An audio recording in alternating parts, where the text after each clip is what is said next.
aqui, a Petrobras é uma empresa muito grande, são muitas empresas dentro da própria empresa, e é difícil você achar com quem dialogar. Mas graças a Deus e à intervenção do Ministério Público do Núcleo BTS, nós conseguimos colocar todos numa mesa de discussão e procurar. Nós temos aqui hoje um dos maiores especialistas no assunto, uma pessoa de reconhecimento internacional, o doutor Ricardo Coutinho, que chegou, né, foi convidado pela Petrobras para nos dar auxílio para resolver esse problema, e nós queremos que a Bahia seja uma referência de um estado que se posicionou rapidamente, tomou as providências e resolveu isso. Nós vamos ser uma referência nacional e internacional de, com atitude, resolver, controlar.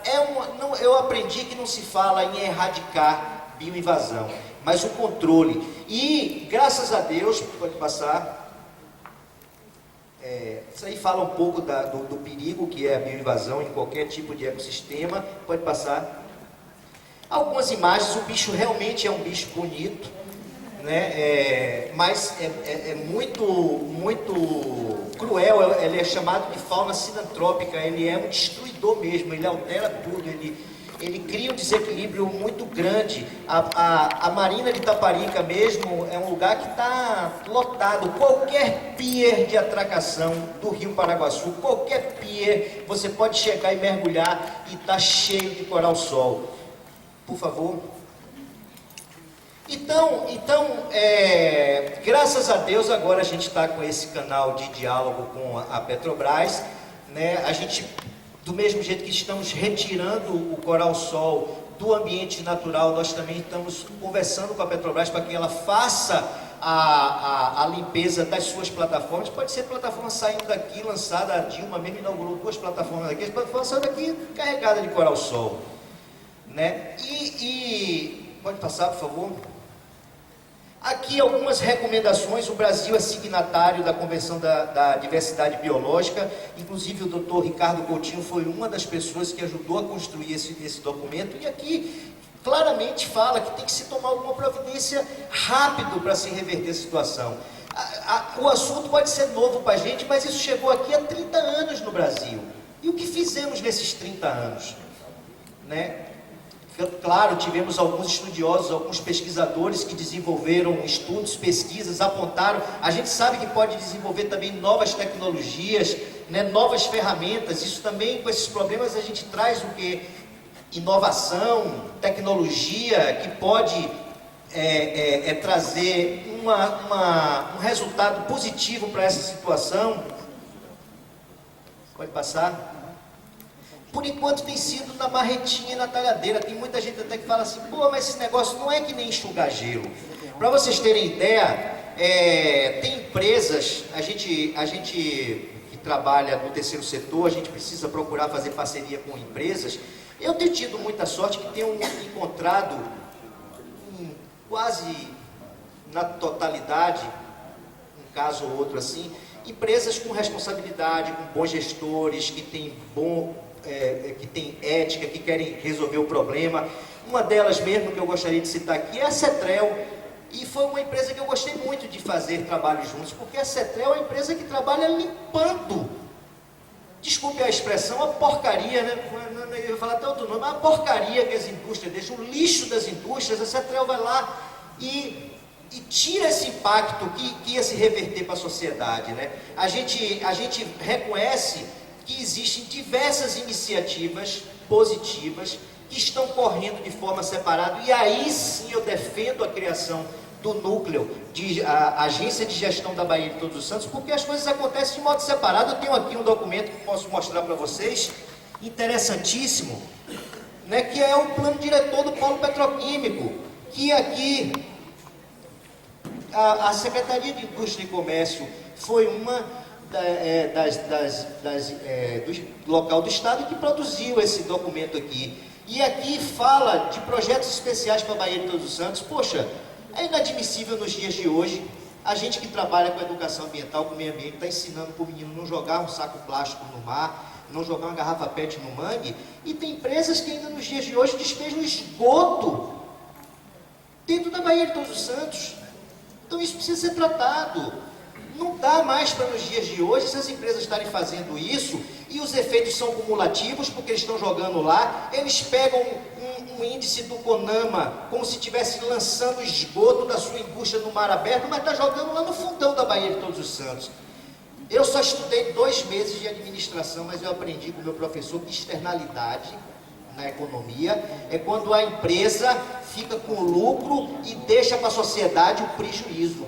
E a externalidade da indústria na Baía de Todos os Santos tem sido muito perversa. A gente daqui da Ilha de Taparica tem até muito pouco para reclamar, mas quem mora no fundão da Baía de Todos os Santos, Ilha de Maré, naquela região ali que sobrevive da pesca, está passando por uma situação difícil. É difícil de respirar, né? Às vezes os lançamentos, os monitoramentos que não são feitos. A gente viu, né, com todos os benefícios que a gestão ambiental do estado da Bahia teve nesses últimos tempos, mas nós vimos acontecer coisas inacreditáveis. Um CEPRAN desmontado, o conselho gestor da APA Baía de Todos os Santos, a gestora foi demitida no mês de junho, e até hoje a gente não viu uma atitude para se colocar uma outra pessoa no lugar, para dar continuidade ao trabalho que Catarina fez. E aqui, quem é do Conselho de Meio Ambiente, quem participou, sabe que ela era uma pessoa muito ética, que trabalhava, ela era uma servidora pública, ela cumpria o seu papel, ela não era chapa branca, mas ela não cerceava a voz da comunidade. Ela dizia, até aqui eu posso ir, aqui é com você, é como o Ministério Público. O Ministério Público faz a parte dele, mas a sociedade tem que se valer do seu papel para procurar, para dar encaminhamento, para acompanhar. E é isso que a gente precisa fazer. Eu não vou aqui citar nomes das indústrias que estão jogando o seu esgoto desde a década de 50 no fundo da Baía de Todos os Santos, porque o nosso papel aqui não é fazer uma propaganda nem criar uma imagem negativa das empresas. Não, nós precisamos da empresa e nós sabemos que o desenvolvimento sustentável se faz com parceria com a sociedade civil, com o setor empresarial, com a academia, enfim, com todos. Mas isso aí tem prazo de validade, porque nós não vamos permitir que essas coisas continuem acontecendo. Então tome suas providências. Pare de jogar esgoto na Baía de Todos os Santos. Pode passar. Pode passar esse mapa, o outro mostra um pouco aí, são as áreas que já mapeamos a extensão do problema. É claro que temos muito mais o que estudar, muito mais o que pesquisar. Pode passar. O estaleiro em Serra do Paraguaçu. A gente sabe que qualquer intervenção, qualquer tipo de trabalho dessa natureza, a construção de um porto, de um estaleiro, isso cria impacto, mas a gente sabe também que a Bahia precisa criar infraestrutura para poder dar condição melhor de saúde e de educação para as pessoas, através da arrecadação dos seus impostos. Então o estaleiro do Paraguaçu teve uma atitude sensível, isso também motivado pela CETREL, que foi quem sensibilizou a empresa para essa questão. Primeiro, para eles não herdarem um passivo que já estava lá, para amanhã ou depois não dizer que foi o estaleiro que trouxe a bioinvasão para aquela região. Mas eles investiram durante um ano nesse trabalho aí. Tanto é que na Barra do Paraguaçu, o coral-sol que existia naquela região ali, nós retiramos tudo e estamos monitorando. E podemos fazer isso em outras áreas. Mas o que atrasa, o que nos deixa chateado é a falta de pragmatismo das coisas. O IBAMA mesmo, né, nós temos aqui, eu tenho uma admiração muito grande por Dr. Célio, é um gentleman, é uma pessoa muito legal, é um amigo, é um parceiro, mas o IBAMA como órgão, poxa, eu tenho muito mais do que me queixar. É muito mais fácil a gente conseguir uma licença hoje para construir uma usina atômica, uma usina nuclear na Baía de Todos os Santos, do que ter uma licença do IBAMA para um projeto de conservação. Então hoje a gente ainda depende, não podemos tirar uma quantidade maior de coral-sol, porque a licença que a gente tem ainda é uma licença que não permite chegar e mandar brasa mesmo, né? Ainda tem um limite de extração. E é um negócio que saiu daqui e foi lá para Brasília. A doutora Cristina falava de terapia, eu também estou fazendo terapia, doutora Cristina. Um dia desse eu tive que ficar batendo numa almofada 1 hora e gritando, e eu estava esmurrando um tecnocrata do IBAMA, né, que é um cara que chega, que fala, mas não explica, não diz nada, complica. A gente precisa de orientação, gente. A gente precisa de líderes dentro dos órgãos públicos para mostrar para a gente qual é o caminho que a gente tem que seguir. E não gente que complique a cabeça da gente. Eu estava conversando com o doutor Célio na semana passada e digo, doutor Célio, a gente tem uma dificuldade muito grande para conseguir recursos, para contratar técnicos, para elaborar parecer técnico, para elaborar documentação. E a gente fica demorando meses e meses e meses para ter uma licença.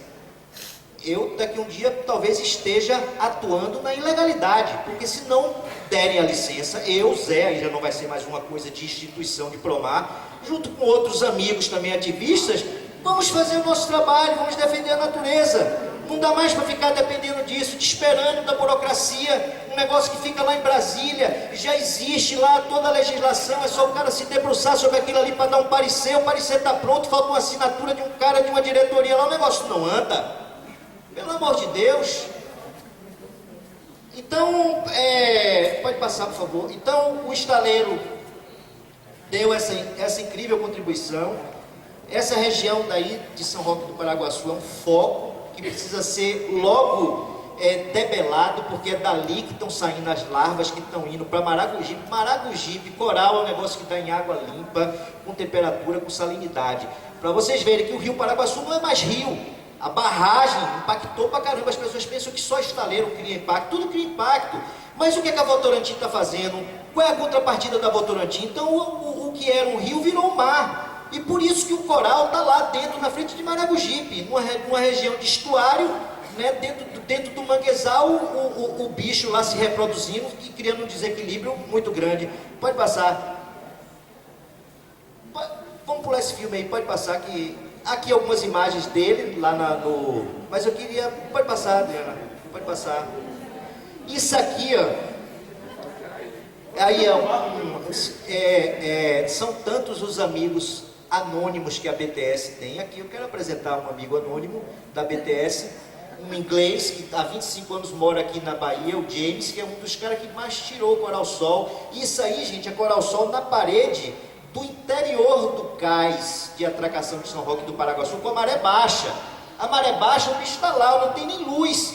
Imagina o trabalho que é para tirar isso. Ainda tem gente que... Não morre no seco, não, Zé? Não, esse aí fica fora d'água também um tempo. Quer dizer, o bicho é uma praga, é uma praga. É claro... Sem ser essa forma de retirada, qual é a outra forma de retirada? No momento, o que a gente tem até agora tido como alternativa tem sido isso. Talvez o Dr. Ricardo possa trazer mais algumas informações, mas existe também uma vontade muito grande, tanto dele como pesquisador, como de outras empresas e até da Marinha, de desenvolver outras tecnologias. Por exemplo, se as plataformas que viessem de fora, elas ficassem num dique seco, com água doce, em algumas horas, ela eliminaria todo o risco de bioinvasão. Ele não resiste à água doce? Não, dentro da água doce, em algumas horas, ele morre. Então, aí vai se desenvolver tecnologias, vai de repente se pensar em encapsular uma certa área para colocar água doce, não sei.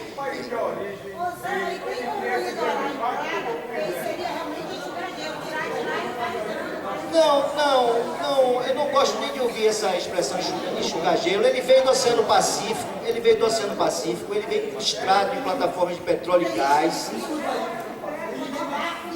Não, eu acredito que esse risco vai ser muito baixo, porque hoje as companhias que trabalham nessa operação, elas já estão atentas. Eles têm criado, doutor Ricardo, diversos fóruns para discutir isso daí. Então, há uma preocupação também do setor da indústria do petróleo e gás para resolver essa situação. Isso é muito positivo. Esse é um crédito. Eu fiquei muito surpreso com as tratativas desse assunto, as tomadas de decisão desse assunto dentro do Ministério Público. Foi onde eu vi realmente uma luz. Foi lá. Não, lá não tem problema, não tem isso não. Aí vocês podem ver o que é um trabalho mesmo, ó. É trabalho braçal. É trabalho braçal. É trabalho de gente forte. E é um trabalho bacana também. Passa aí, Adriana. Aqui algumas áreas que estavam com ele, depois de limpo. Pode passar. Pode passar. O problema é que o peixe está acabando. Claro, o mar é muito generoso. A gente vai para o mar e consegue trazer peixe. Mas quem foi pescador, quem já pescou há 15, 20 anos atrás, sabe que hoje a realidade de quem é pescador, o cara que é pescador hoje que vai para o mar, ele vai para o mar para pescar porque ele ama pescar. Aquilo realiza ele. Eu acho até que, apesar da gente não ter tanto conhecimento assim sobre meditação e essas coisas, mas eu já ouvi dizer que o contato com a natureza, ele provoca meditação. Então o pescador, naturalmente, ele é um meditador, porque ele está muito em contato com a natureza, ele está distante disso tudo. Então, aquele momento que ele sai, que ele vai para o mar, aquele é um momento que enobrece, que alimenta a alma dele. Ninguém é pescador hoje por opção profissional. Ninguém escolhe ser pescador hoje porque vai ganhar dinheiro. Antigamente o cara era pescador, conseguia educar seu filho, conseguia construir sua casa, conseguia comprar um livro, botar seu filho na escola. Quem é o pescador hoje em dia que pode comprar um livro, pode pagar uma faculdade para o seu filho? Quer dizer, uma atividade decadente. E está sendo decadente porque a externalidade das indústrias tem provocado um impacto muito cruel com as populações tradicionais, com as pessoas que sobrevivem daquele pedaço ali. Às vezes tem gente que diz assim, mas naquele lugar não acontece nada, porque você está dentro do escritório. Mas lá acontece muita coisa, ali é área de trabalho, é ali onde várias famílias vão buscar o seu sustento. É um filmezinho aí, talvez o som não interesse tanto, mas um filmezinho aí só para ilustrar também o trabalho, o nosso trabalho.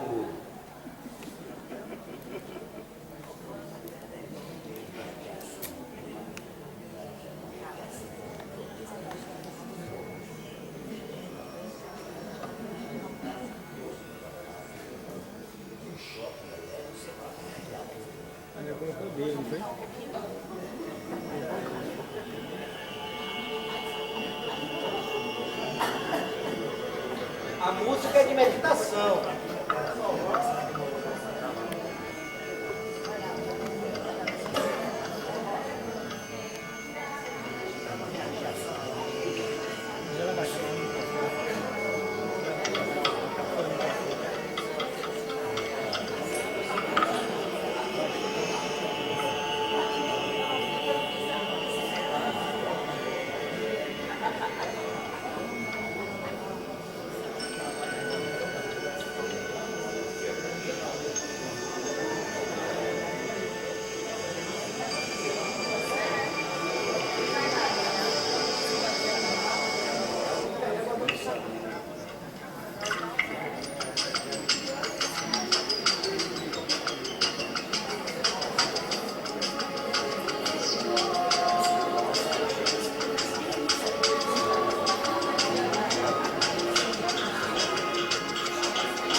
Então, o nosso trabalho é de formiguinha, né? Nós somos umas formiguinhas, todas elas trabalhando, carregando suas folhinhas, o James, o Zé Bacafu, o Ricardo, o Igor Cruz, né? A turma da biota aquática também, pô, super ativa, a Amanda, pode passar.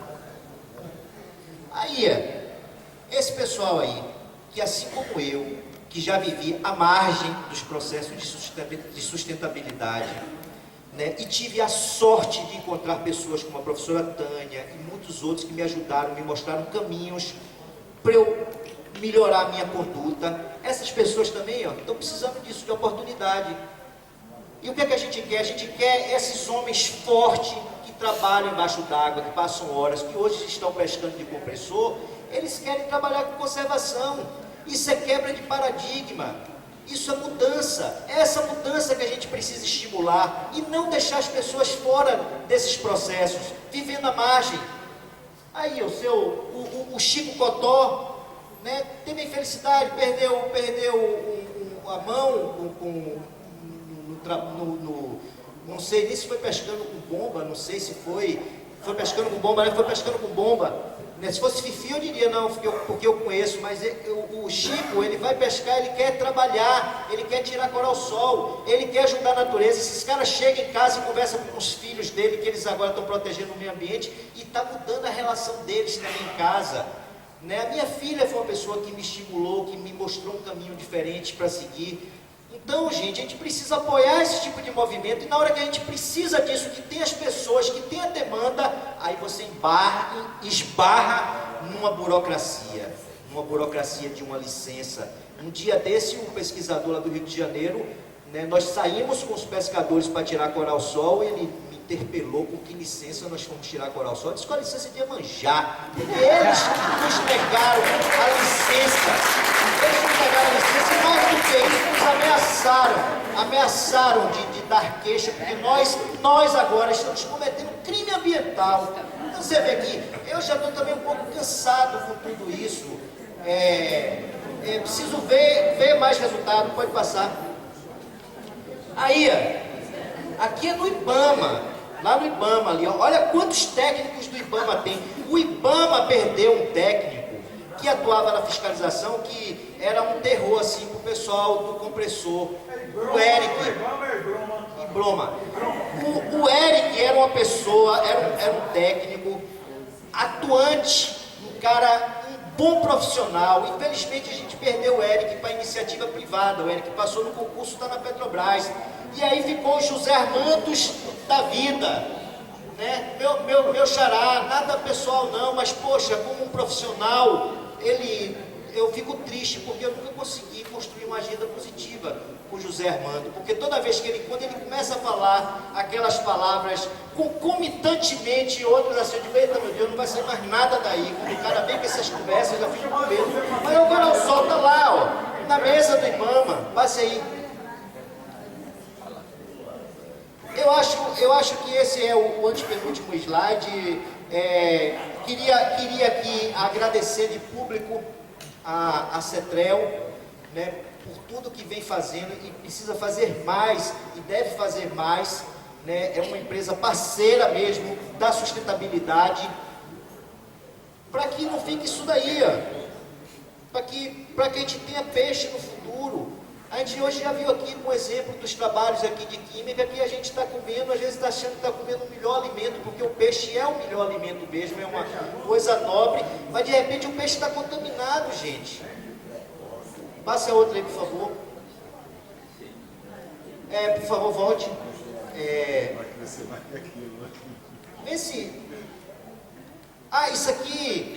Isso aqui era um filminho do Zé Raimundo. Mas pode passar, Adriana, para não perder muito tempo.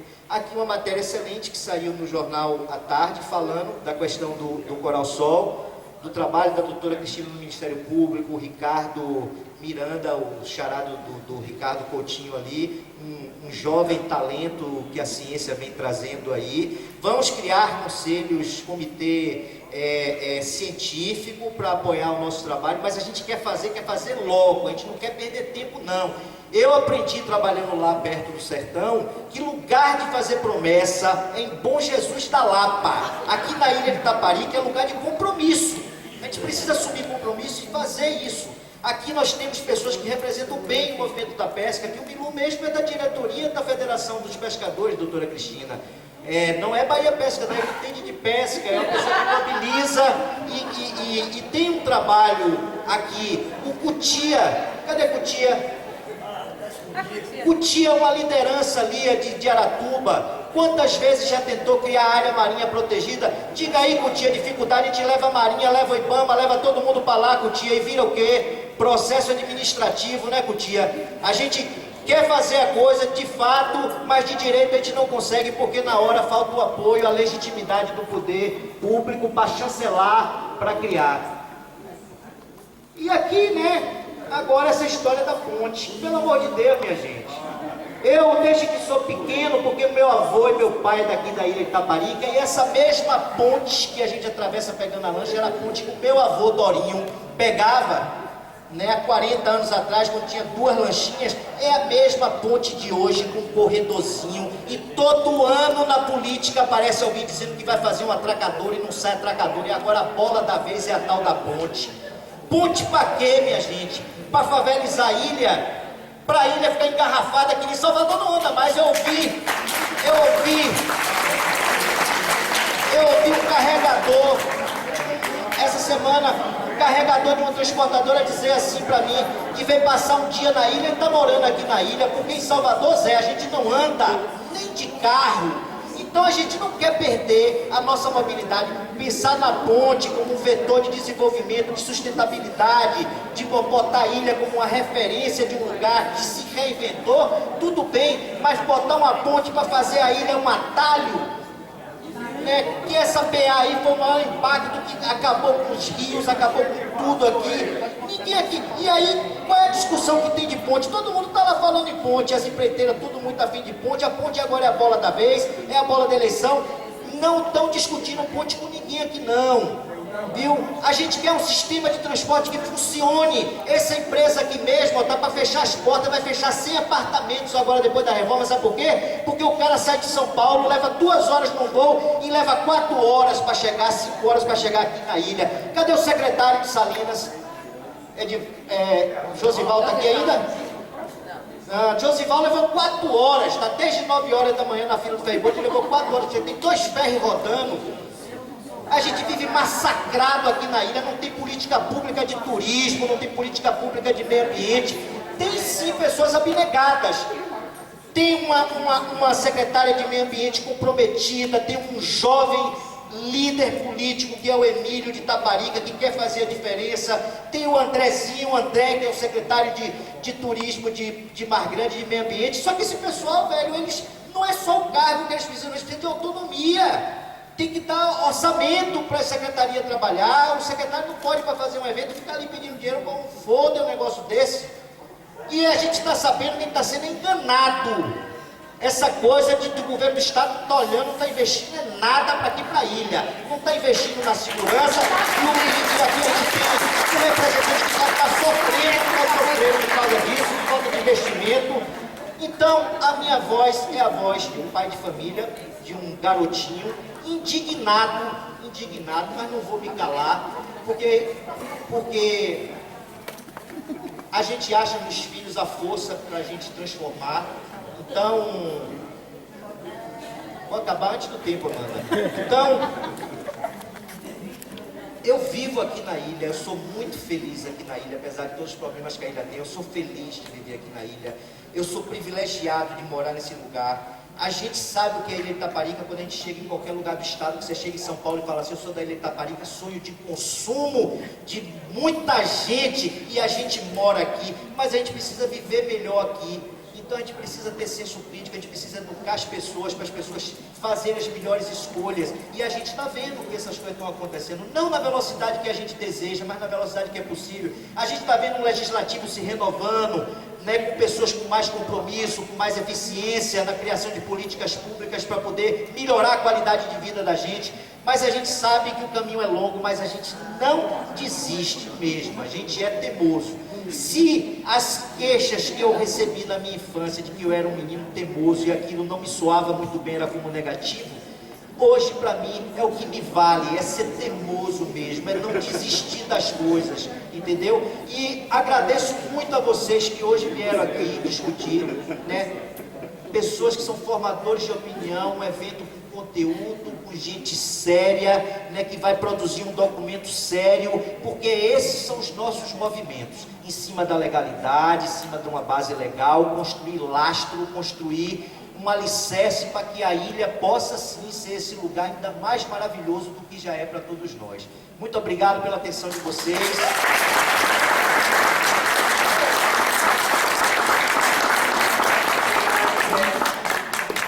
E agora, doutor Ricardo, tudo certo? Então agora nós vamos ouvir o doutor Ricardo Coutinho sobre os problemas causados pelo Coral Sol na BTS. Só relembrando, ele é pesquisador titular do Instituto de Estudos do Mar Almirante Paulo Moreira e é especialista em bioinvasão, e uma honra grande você estar aqui com a gente. Boa tarde a todos.